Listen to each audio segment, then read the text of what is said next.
Speaker, I want to say that my good friend Honorable Ichung'wah must tell us whether he's also of the LGBTQ community because of his preoccupation with Uhuru Muigai Kenyatta. That guy is a man, bwana.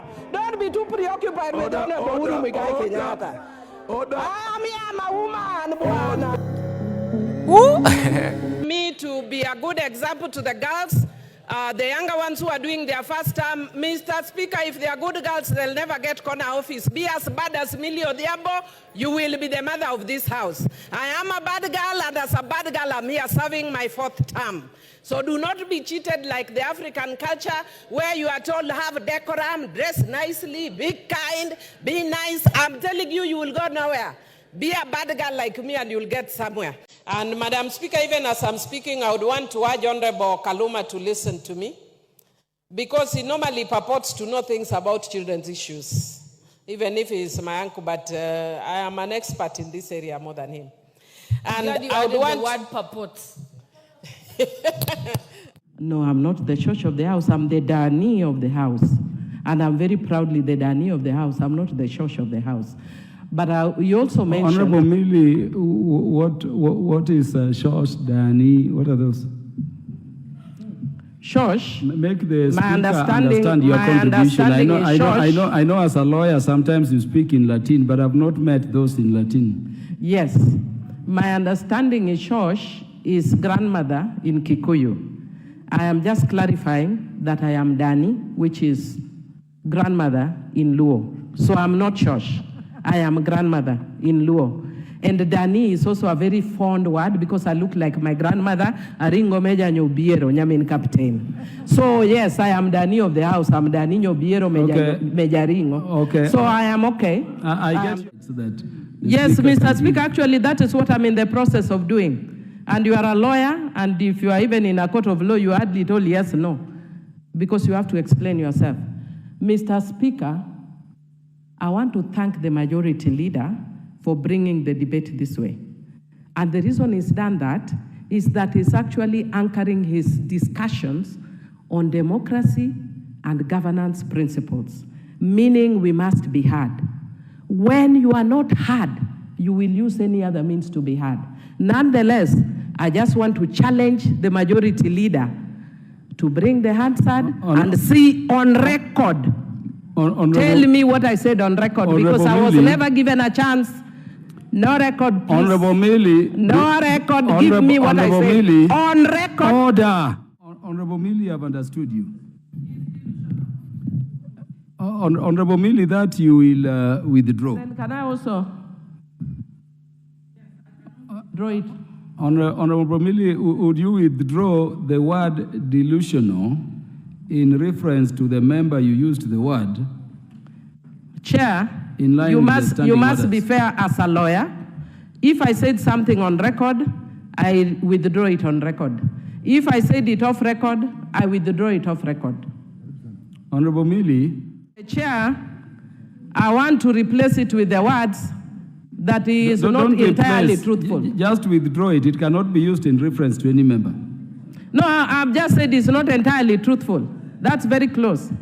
I want the word, and I've directed Honorable Millie that the word delusional as applied in reference to a member of the House be withdrawn by you.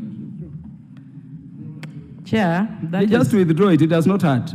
Just withdraw it. Chair, it hurts, but I will withdraw. It hurts thoroughly because I believe it is, but I withdraw. It hurts.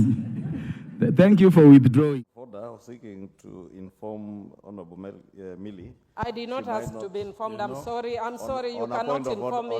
You asked that you are on a point of order. You are not on a point of information. You cannot inform me without my permission. I'm sorry. Order, leader. You cannot inform me without my permission. Honorable Millie, order. Mr. Speaker, I've said it before this House before. I'm very fairly informed. I don't need Honorable Ichung'wah to inform me. Leader, did you want to inform Hon Millie? She's saying she doesn't want to be informed. Chair, I like to learn things which are substantive, which are intellectual. So I would want to encourage Honorable Ichung'wah the next time you want to inform me at my intellectual capabilities. Don't inform me over mundane things like that, because those are things that I just raise in passing. But I talk about issues of substance. Mr. Speaker, I have a problem with proposed amendment to the Traffic Act, Section 1179 of the Traffic Act, which provides that if any unauthorized person removes a notice affixed on a vehicle or tears or defaces the notice, they are guilty of an offense and liable upon conviction to a fine not exceeding 200 shillings. I would want, with your permission, to say it in Kiswahili, shilingi 200. And with your permission, I can say it in Kijaluo, seling miareo. Order, Millie. I sought your permission, Mr. Speaker. I never gave you any permission to go mad. I do apologize then. Proceed, Millie. And Mr. Speaker, the reason why I'm saying that is that this amendment seeks to move that fine from 200 Kenya shillings to 200,000 Kenya shillings. And a fine of 500 Kenya shillings to 500,000 Kenya shillings. And I am actually sad that I was not here when Honorable Ichung'wah was moving the tax policy. And your tax policy must be anchored on what you promised, which was, what are these people you are calling, what were they called?